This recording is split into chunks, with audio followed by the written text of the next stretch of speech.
आऊज़ुबिल्लाहिमिनश्शैतानिर्रजीम बिस्मिल्लाहिर्रहमानिर्रहीम। अस्सलाम वालेकुम। आज हमने जो टॉपिक पढ़ना है वो है बिहेवियर।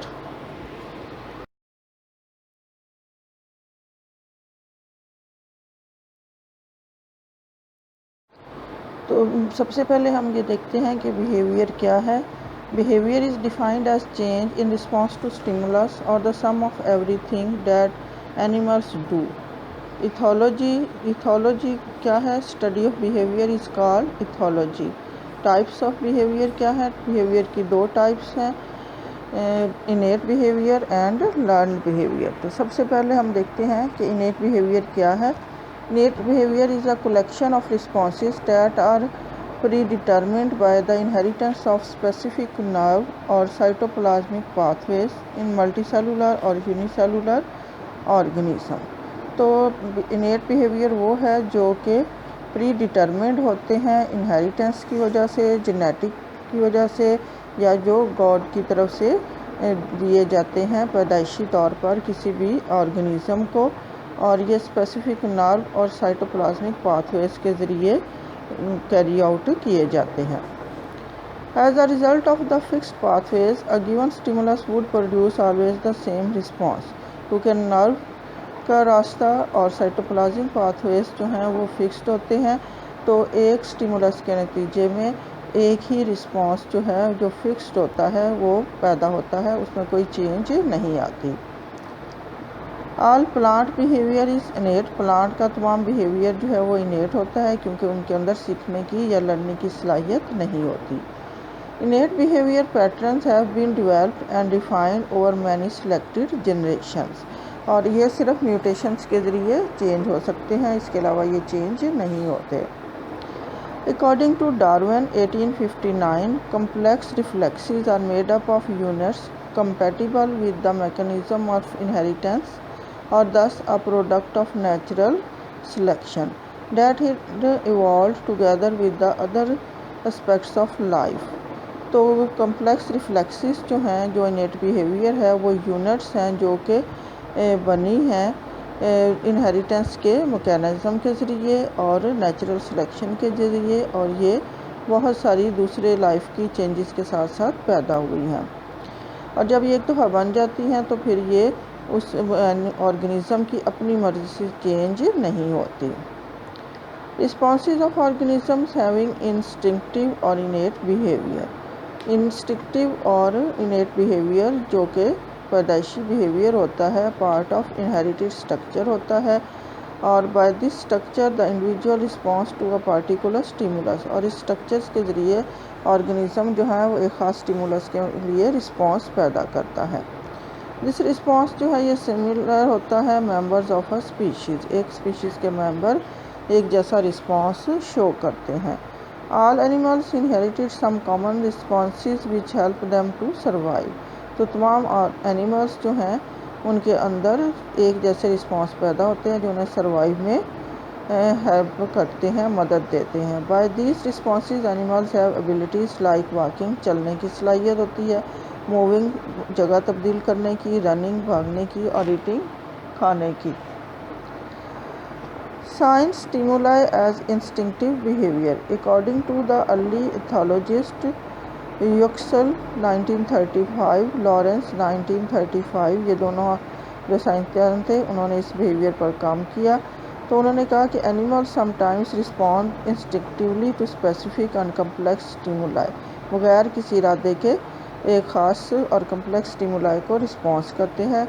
सच इंस्टिंक्टिव रिस्पॉन्सेस जो हैं वो स्पेसिफिक होते हैं और कम्प्लेक्स स्टिमुलस के नतीजे में पैदा होते हैं, और उनको कहते हैं साइंस स्टिमुलाई। इस वजह से साइंस स्टिमुलाई को हम इस तरह डिफ़ाइन कर सकते हैं कि science stimulus is a part of stimulus configuration and may be relatively simple part. इसके एग्जांपल के लिए हम देखते हैं कि एक मेल 3 स्पाइंड सिक्टिकल बैक फिश जो है उसके अंदर एक करेक्टरिस्टिक रेड बेली होती है। तो when in breeding condition this is a साइंस stimulus that elicits aggression in other territorial males. तो जब इसके अंदर जो है रेड कलर पैदा हो जाता है तो ये साइंस स्टिमुलस पैदा करता है जो कि दूसरे टेरिटोरियल मेल्स जो हैं उस मेल के ऊपर अटैक करना शुरू कर देते हैं। दूसरा है इनेट रिलीजिंग मैकेनिज़्म। इसका मैकेनिज़्म क्या है? तो selective responses to stimuli suggested that there must be some built in mechanism by which sign stimuli were recognised. तो उन्होंने कहा कि साइंटिस्ट का ये मानना है कि उसके ऑर्गेनिज़म के अंदर ही कोई ऐसा निज़ाम मौजूद होता है जो कि इस स्टिमुलाई को ट्रिगर करता है। This mechanism is called the इनेट releasing mechanism. इसको कहते हैं कि इनेट रिलीज़ करने वाला मैकेनिज़्म। इस मैकेनिज़्म या इस कंसेप्ट के नतीजे में क्या कहा जाता है कि मैकेनिज़्म जो है वो सपोर्टेड किया जाता है पैदाइशी तौर पर both the recognition of sign stimulus and resulting response to it, कि किसी भी साइन को रिसीव करना, स्टिमुलस को रिसीव करना और उसके नतीजे में जो बिहेवियर शो करना है उसके लिए उस ऑर्गेनिज़म के अंदर ही एक सिस्टम मौजूद होता है। और इसके नतीजे में resulting responses to it are called inborn and characteristic of the species. तो उसके नतीजे में जो रिस्पॉन्सेज पैदा होते हैं वो इनबॉर्न होते हैं और उस स्पीशीज़ के ख़ास रिस्पॉन्सेज होते हैं। फिर है कि series of responses in instinctive behaviour. Instinct can equip an animal with series of responses. This is important for animal with short life spans and with little और नो पैटर्नल केयर। तो ये जो behaviour है ये इस organism को इस काबिल करता है कि वो अपनी लाइफ को गुजार सके, ख़ास तौर पर उन ऑर्गेनिज़म्स में जिनको उनके पेरेंट्स जो हैं वो लुक आफ्टर नहीं करते। अब हम इसके एग्जांपल देखते हैं कि एक फ़ीमेल डिगर वैस्प जो है, जिसे हम आम ज़बान में भीड़ कहते हैं, जिसका साइंटिफिक नाम है एमोफिलिया एडिरिनेंसिल, ये प्रिपेयर करता है एक नेस्ट, उस एक घोंसला बनाता है, उसके अंदर कैटरपिलर्स को पकड़कर बांध देता है और उनको नेस्ट में रख देता है। उनकी लेग्स जो हैं वो ऊपर कर देता है और क्लोज नेस्ट को बंद कर देता है। आफ्टर डूइंग शी डाइज, और ऐसा करने के बाद वो फीमेल ड्रैगन जो है वो मर जाती है। लार्वा जो हैं जब वो एग से निकलते हैं तो वो कैटरपिलर को खाना शुरू कर देते हैं जो कि उनकी माँ ने किल करके उनके पास रख दिए थे, और ये बड़े होकर ग्रो टू डिगर वेस्प बन जाते हैं। All this is completed within few weeks and is done by instincts of digger wasp, which may be responding to perception of a caterpillar, the possible sign stimulus in different ways। तो ये सारा कुछ जो है ये कुछ हफ्तों में ही कंप्लीट हो जाता है और ये कैटरपिलर को देखकर उस वेस्प को ये सारा काम करना खुद ब खुद पता चल जाता है। Importance of instinctive or innate behavior. By this behavior, an animal has specific response to a particular stimulus. एक ख़ास स्टिमुलस के मुकाबले में एक एनिमल एक ख़ास बिहेवियर शो करता है। No higher centre of nervous system is required. इसके लिए कोई ख़ास नर्वस सिस्टम रिक्वायर्ड नहीं होता। ओनली सिंपल नर्व पाथवे जो हैं जो मल्टी सेलुलर ऑर्गेनिज्म के अंदर होते हैं वो इसके लिए काफ़ी होते हैं। एनिमल इसकी वजह से इस काबिल हो जाता है कि अपने इन्वायरमेंट के मुताबिक अपने अंदर अडाप्टेशंस पैदा करे और स्पेसिफिक जो वैल्यू है स्पीशीज़ की सर्वाइवल की वो बढ़ जाती है। उसके बाद हम देखते हैं कि इनेट बिहेवियर की टाइप्स क्या हैं। तो इनेट बिहेवियर की दो टाइप्स हैं, ओरिएंटेशन और टैक्सिस। तो ओरिएंटेशन की आगे फिर एक टाइप है काइनेसिस और दूसरी टैक्सिस। ओरिएंटेशन में जो काइनेसिस का बिहेवियर है ये वो बिहेवियर है जिसमें एक ऑर्गेनिज़म जो है वो अपनी मूवमेंट की स्पीड को तेज़ करता है जो कि उनको इन्वायरमेंट में सर्वाइव करने की काबिल बनाती है। जैसे कि इसकी एग्जांपल हम देखते हैं कि पिल बग्स जो हैं उनका बिहेवियर देखते हैं। वो एक मॉइस्ट एरिया में पहुंचने के लिए वो तेज़ी से मूव करते हैं जो कि उनकी लाइफ के लिए ज़रूरी होता है। दूसरे हैं टैक्सिस जो है वो एक डायरेक्ट मूवमेंट है इधर टुवर्ड्स पॉजिटिव और फ्रॉम अवे नेगेटिव स्टिमुलस। और तीसरा जो ओरिएंटेशन के साथ दूसरा जो बिहेवियर है वो है रिफ्लेक्सेस एंड इंस्टिंक्ट्स। रिफ्लेक्सेस जो हैं वो शॉर्ट लिव्ड होती हैं, सिंपल रैपिड रिस्पॉन्सेज होते हैं, फ़ौरन तौर पर होते हैं, जो पीछे हमने चैप्टर में पढ़ा था, और ये नर्वस सिस्टम कंट्रोल करता है, सच एज नीज जर्क वगैरह। इंस्टिंक्ट्स जो हैं वो एक्सट्रीमली कम्प्लेक्स बिहेवियर होते हैं और इंक्लूड करते हैं biological rhythm, territorial behaviour, courtship, mating, aggression, altruism, दूसरों की मदद करना, social hierarchies and social organisation. दूसरा जो बिहेवियर है इसके मुकाबले में, इनेट बिहेवियर के मुकाबले में जो दूसरा बिहेवियर है वो है लर्निंग बिहेवियर। लर्निंग जैसे कि नाम से जाहिर है, ये वो बिहेवियर है जो इंडिविजुअल अपने तजर्बात से सीखता है या कोई दूसरा इंडिविजुअल उसको सिखाता है। Thorpe defined learning as that process which manifests itself by adaptive changes in individual behavior as a result of experience। तजर्बे से या किसी के बताने से सीखता है। फिर है parts, constituents of learning behaviour. Learning behaviour जो है वो बहुत सारे पार्ट्स पर डिपेंड करता है। पहला है एक्सपीरियंसेस इन द लाइफ, दूसरा है development and evolution of nervous system. Nervous system किस काबिल है उस पर डिपेंड करता है। लाइफ के एक्सपीरियंस कैसे हैं और सीखने की एबिलिटी इनहेरिटेंस में कितनी आई है। उसके बाद यह है कि एबिलिटी जो है वो बिहेवियर को चेंज करने की एबिलिटी उसके अंदर कितनी मौजूद है। हायर एनिमल्स के अंदर हाई लेवल ऑफ लर्निंग होता है, लोअर एनिमल्स के अंदर लोअर लेवल ऑफ लर्निंग होता है। Therefore, they learn very slowly and even some cases do not have the ability to modify or change their instinctive behavior। वो अपने behaviour को change करने की सलाहियत बहुत सारे एनिमल्स बिल्कुल भी नहीं रखते। उसके बाद है classification of learning behaviour. Thorpe ने लर्निंग बिहेवियर को 6 टाइप्स में डिवाइड किया था। पहला इम्प्रिंटिंग, दूसरा कंडीशनिंग और कंडीशनड रिफ्लेक्स टाइप 1, तीसरा है लेटेंट लर्निंग, फिर है हैबिचुएशन, ऑपरेंट कंडीशनिंग और कंडीशनल रिफ्लेक्स टाइप 2, और लास्ट है इंसाइट लर्निंग। इसको बंद करो।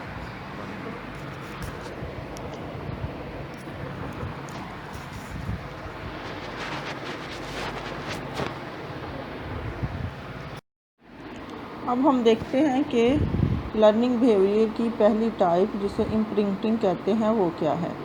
Imprinting is a form of learning in which an animal forms an association with an other animal or object in the environment during sensitive period of development. यानी तब उसकी development या growth हो रही होती है तो उस वक्त वो किसी दूसरे एनिमल के साथ या किसी ऑब्जेक्ट के साथ जो उसकी एनवायरनमेंट में होता है एक एसोसिएशन पैदा करता है। इसको इम्प्रिंटिंग कहते हैं। It is best known in birds such as geese, ducks and chickens. Shortly after hatching, जब वो अंडे से बच्चे निकलते हैं तो डकलिंग्स और other young birds follow moving objects in their surrounding. तो वो अपने माहौल में मौजूद हरकत करने वाले ऑब्जेक्ट को फॉलो करते हैं, उनके पीछे चलते हैं। And show a brief sensitive period during which the shape or form of object can be imprinted. As a result, young birds will follow them. तो इस पीरियड के दौरान उनके दिमाग पर उस हरकत करती हुई चीज़ का नक्श या इम्प्रिंट हो जाता है, जिसकी वजह से वो बर्ड्स जो हैं उसको फॉलो करना शुरू कर देते हैं। Normally the first moving object जो है वो उनकी मदर बर्ड होती है, तो it is adaptive for the young birds to learn her appearance and to follow her. तो ये जो हैं यंग बर्ड्स अपनी माँ को याद करते हैं, उसकी शक्ल को याद रखते हैं और उसको फॉलो करते हैं। However, if its parents are absent, अगर एबसेंट बच्चों के पेरेंट्स एबसेंट हो, a young bird may imprint on other species of birds, human beings और inanimate objects। तो फिर वो अपने इर्द गिर्द मौजूद अपने मालिक को या दूसरे एनिमल को या ऑब्जेक्ट को इम्प्रिंट करना शुरू कर देता है। In later life, such birds will court and mate with imprinted objects in preference to adults of their own species। दूसरा जो है वो है habituation। It is the simplest form of learning and involves modification of behavior through a decrease of response to repeated stimuli। इसमें क्या होता है कि उस ऑर्गेनिज्म को या एनिमल को जो है उसके स्टिमुलस को कम या ज़्यादा करके उस चीज़ का आदी बनाया जाता है। इसकी इम्पोर्टेंस क्या है? A loss of receptivity, paying no attention to repeated stimuli can be useful in preventing a drain of energy and preventing attention for unimportant purposes। इससे क्या होता है कि वो ऑर्गेनिज्म जो है उसकी एनर्जी बच जाती है और वो गैर ज़रूरी जो चीज़ें हैं उनकी तरफ ध्यान देना छोड़ देता है। फॉर एग्जांपल क्या है? A snail crawling on a sheet of glass retracts into its shell when glass is tapped। एक स्नेल जो एक शीशे की प्लेट पर मूव कर रहा था, जब उसको थपथपाया गया तो वो वापस अपने शेल में घुस गया। After a pause it emerges and continue moving.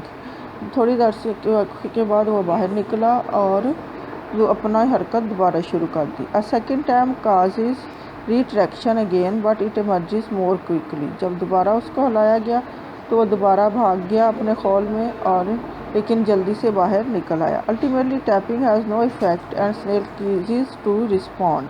आखिरकार जब स्नेल को ये पता चल गया कि इस टैपिंग का कोई नुकसान नहीं है तो उसने इसको रिस्पॉन्स देना शुरू कर दिया।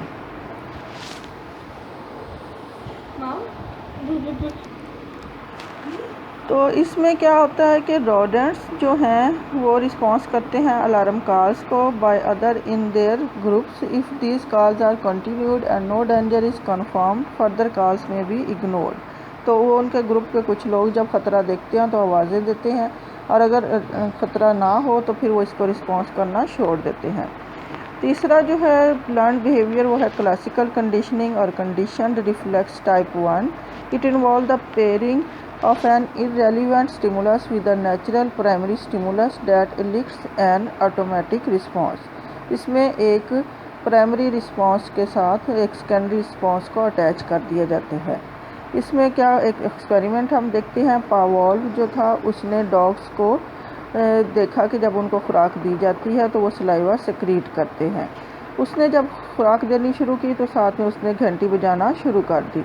कुछ के देर के बाद उसने देखा कि जब उसने घंटी बजाई तो खुराक नहीं भी दी तो उन्होंने सलाइवा सेक्रीट करना शुरू कर दिया।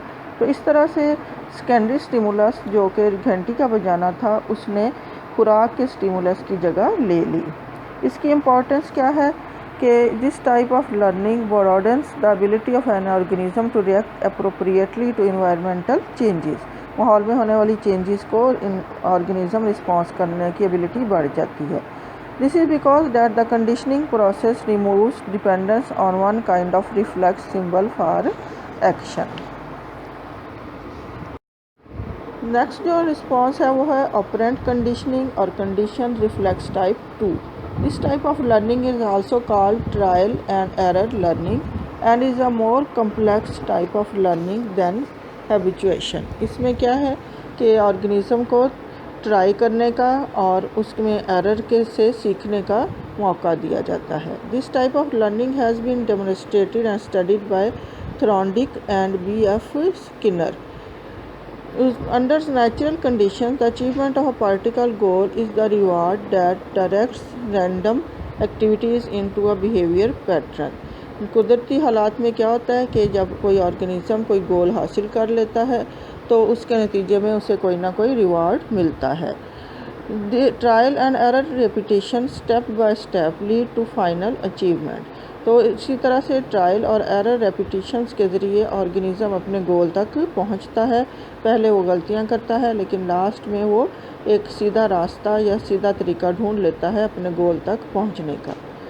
इसके एग्जांपल हम देखते हैं। Experiments on rats and cats were perform to run a maze to इधर गेट और फाइंड फूड। तो उन्होंने देखा कि उन्होंने उसके लिए एक पज़ल बनाया जिसके एंड पर खुराक रखी तो आखिरकार उन्होंने उस खुराक तक पहुंचने का रास्ता ढूंढ लिया। To press a lever and come out of the cage. दूसरा उन्होंने उनको एक पिंजरे में बंद कर दिया और आखिरकार उन्होंने उस पिंजरे को खोलने का तरीका ढूंढ लिया। In this case first experience is accidental and then it is rewarded. Animal learns with later experience. Next जो टाइप है लर्निंग की वो है latent learning. Thorpe defined later learning as association of different stimuli without patent reward. इसमें उन्होंने कहा कि in different stimuli या बहुत सारे स्टिमुलाई जो हैं वो उनसे सीखता है ऑर्गेनिज़म, जिसके एंड पे कोई रिवार्ड नहीं होता या हर दफ़ा रिवार्ड चेंज हो सकता है। इसका एक्सपेरिमेंट में उन्होंने देखा कि वी पुट अ रैट इन अ मेज at it wanders about and accidentally get food. Did he learn anything before getting the food in the first experience? अगर हम किसी रैट को एक पजल वाले रास्ते पर रख दें और उसमें घूमते फिरते हुए वो एक्सीडेंटली खुराक हासिल कर लेगा, तो इस तजर्बे से वो कुछ नहीं सीखेगा। If we put the rat in the same maze again it may directly reach the food. लेकिन अगर हम उसको दोबारा उसी पजल में रखेंगे तो वो जो है वो डायरेक्टली फूड तक पहुंच सकता है। This means that when the rat was wandering it did learn something without even the incentive of any reward. तो इसमें हमने देखा कि जब रैट इधर उधर घूम रहा था तो उसने उस रास्ते को पहचान लिया, हालांकि उसको फूड का कोई रिवार्ड का कोई इंसेंटिव नहीं था। तो इसमें लेटेंट लर्निंग में ये है कि ऐसे ही बेकार घूमते फिरते हुए कोई इंडिविजुअल कुछ ना कुछ बातें सीख लेता है। लास्ट जो है इसकी टाइप वो है insight learning. Insight learning is an extreme case of behavioural modification involving the application of insight और reasoning to a novel situation. इसमें क्या होता है कि ऑर्गेनिज़म या इंसान जो है वो अपने बिहेवियर में चेंजेस लाता है, जिसमें जो है वो उसके अंदरूनी तौर पर कोई चीज़ पैदा होती है या वो रीजनिंग करता है। जब एक बिल्कुल नई सिचुएशन पैदा होती है जो उसके पहले से मालूम नहीं थी, तो वो अपनी सोच के ज़रिए या अपने बिहेवियर की वजह से या अपनी रीजनिंग की वजह से उस सिचुएशन को निपटने की कोशिश करता है, बिल्कुल जैसे आजकल हमारे कोरोना वायरस की सिचुएशन में हुआ। तो Kohler performed many experiments on chimpanzees and showed that they have higher form of learning called insight learning। तो चिंपैंजी पर जब उन्होंने एक्सपेरिमेंट किए तो उन्होंने देखा कि उसके अंदर लर्निंग की ख़ास सलाहियत मौजूद है। If an animal can direct its behavior to solve a problem for which it has no previous experience, then reasoning is involved। अगर किसी ऑर्गेनिज़म को किसी ऐसी सिचुएशन से वास्ता पड़े जिससे पहले उसका वास्ता ना पड़ा हो, तो वो उसको रीजनिंग के ज़रिए या सोच के ज़रिए हल करने की कोशिश करता है। Reasoning in humans involves a recasting of an external situation in the imagination and manipulation of the concepts to produce a situation that can be applied to situations। इसमें इंसान जो है उस नई सिचुएशन को पुरानी सिचुएशंस के साथ मिलाकर देखता है और अपनी इमेजिनेशन से जो है उस सिचुएशन को और पुरानी सिचुएशन में कुछ राब्ते निकाल कर उससे नई सिचुएशन को हल करने की कोशिश करता है। However, such insight or reason may be found in other primates. This is the highest form of learning। ये इंसाइट और रीज़न जो है वो दूसरे प्राइमेट्स या मैमल्स में भी पाई जाती है।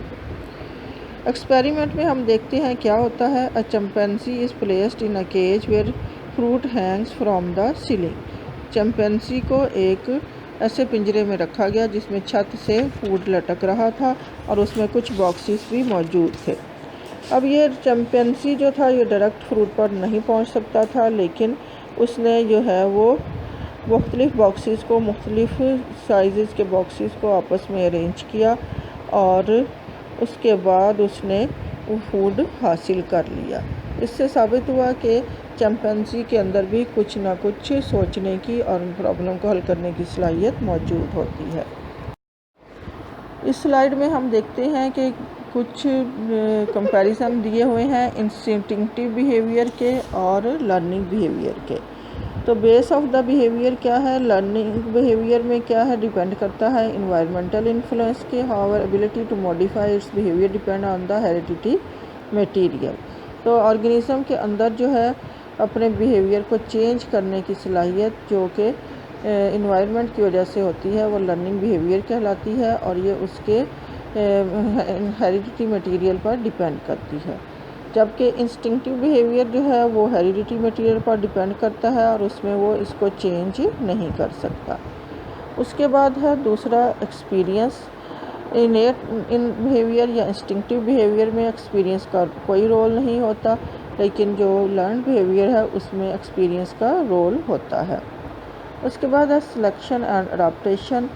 इनेट बिहेवियर जो है वो सिलेक्शन और हिस्ट्री ऑफ स्पीशीज़ पर डिपेंड करता है।